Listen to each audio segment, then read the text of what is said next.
Hi guys, what's up? Welcome back to the channel. And yes, how are you all? Are you doing good? I hope so. And I'm sending some good vibes your way. Let's begin the topic. So, guys, आज का जो topic है ये है Google reviews या फिर आप में से कोई अगर ब्रेकअप वगैरह के बाद या फिर एक्स से मूव ऑन करने के बाद या फिर एक्स के साथ टेंशन वगैरह के बाद गूगल पे जाके अगर आपने सर्च किया है कि how to get over a breakup so I review के does Google has some good stuff और नॉट ओके सो ये टॉप 5 में ये आर्टिकल जो मैंने पिक किया है यहाँ पे टॉप 5 रिजल्ट्स में है so let's see what Google has to say So title is 5 ways to move on from ex you still love.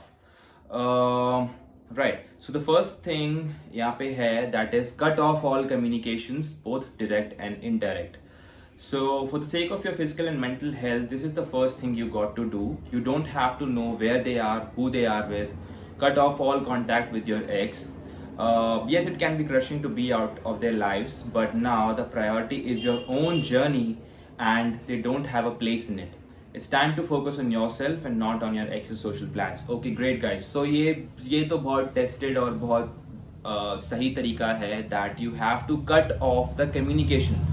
अपने previous videos में मैं ये बता चुका हूँ कि energy कैसे काम करती है, how energy dynamics work in the universe. And if your partner is pulling away, then you also have to pull away, guys. आपको उसके पीछे नहीं जाना है, आपको भी cut off करना होता है.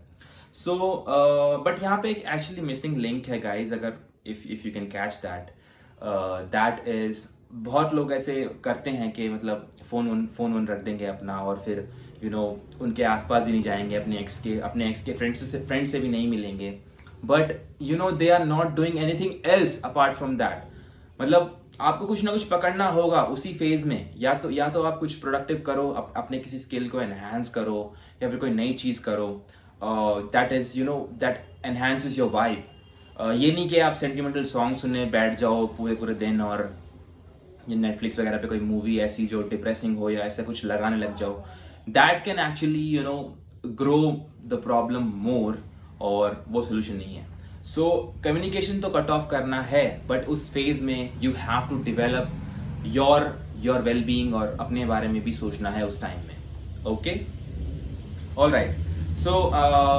and now the second way is that is forgive the past. So what it says, understandably, breakup usually fill people with regret and anger.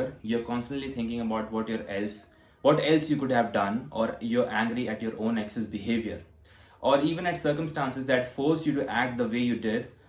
The more you think about it, the more you get pulled into the vortex. If there was betrayal involved, things can get quite problematic. Every time you reply an event or conversation, it would hurtle between regret and anger.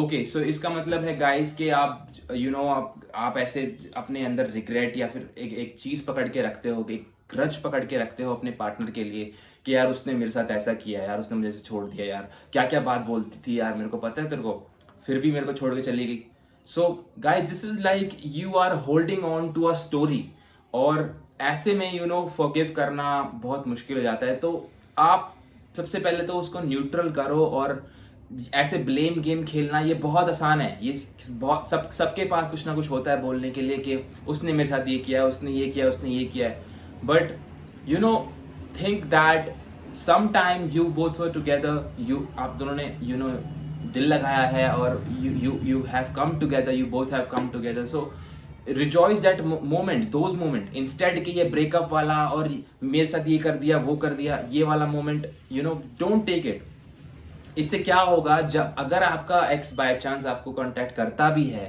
Then you might just think of this thing कि यार इसने मेरे साथ ये किया था अब मुझसे बात करने आ रही है या बात करने आ रहा है ये क्या है ये so don't think that way you have to forgive you have to let go of the story जो भी आप ये frustration भर के बैठे हो अंदर okay so second point goes well and then the next one is let's get real okay so there are two facts to a relationship the one that is real and the other that's fantasy unfortunately after a breakup people tend to hold on to fantasy more than the reality Okay, the fantasizing covers both the relationship and the individual involved. So when you say that you'd love to go back and be with them because it was the most beautiful and fulfilling part of your life, you're not objectively reflecting on relationship.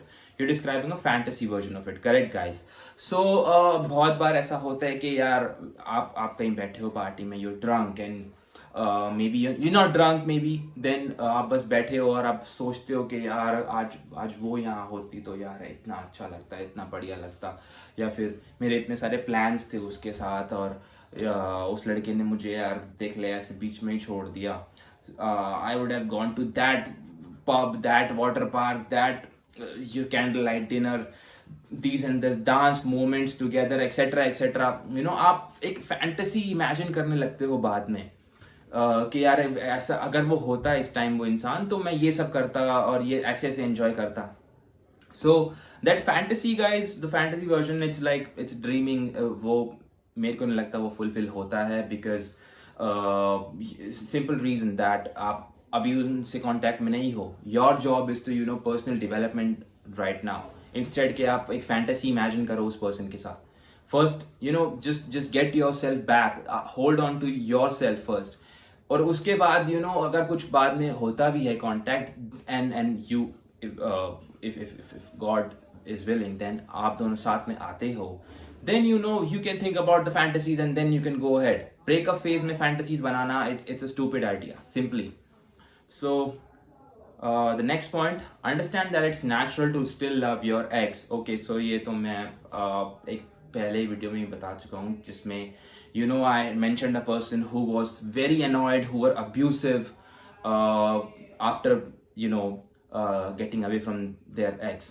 Now guys, ये भी एक problem है guys आजकल की कि when you stay away from that person, या फिर उनसे जब आपका सेपरेशन होता है तो आप अब्यूज करने लगते हो उनको और आप बोलते हो कि यार बहुत खराब इंसान था और उसने ऐसे बीच में ही डिसअपीयर्ड और ये वो.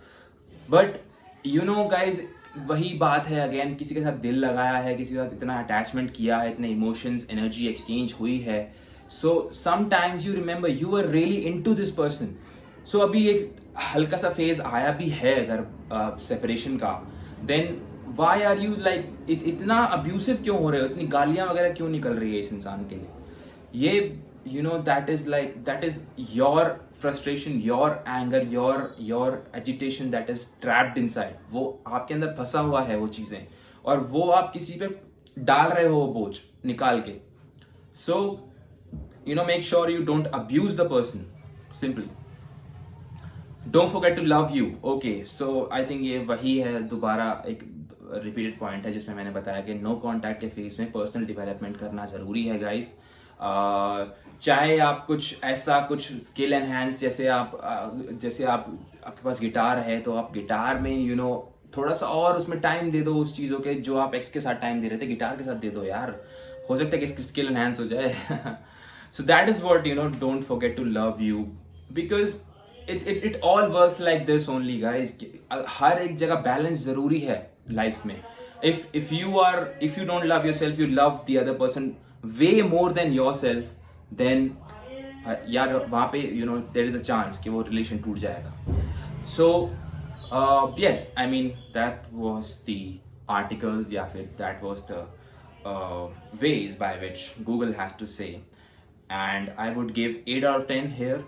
And yes, you can let me know if this was helpful, और अगर आपको कम्युनिकेशन वगैरह में और कुछ और डिटेल चाहिए, then you can tell me in the comment section and I will make a video accordingly.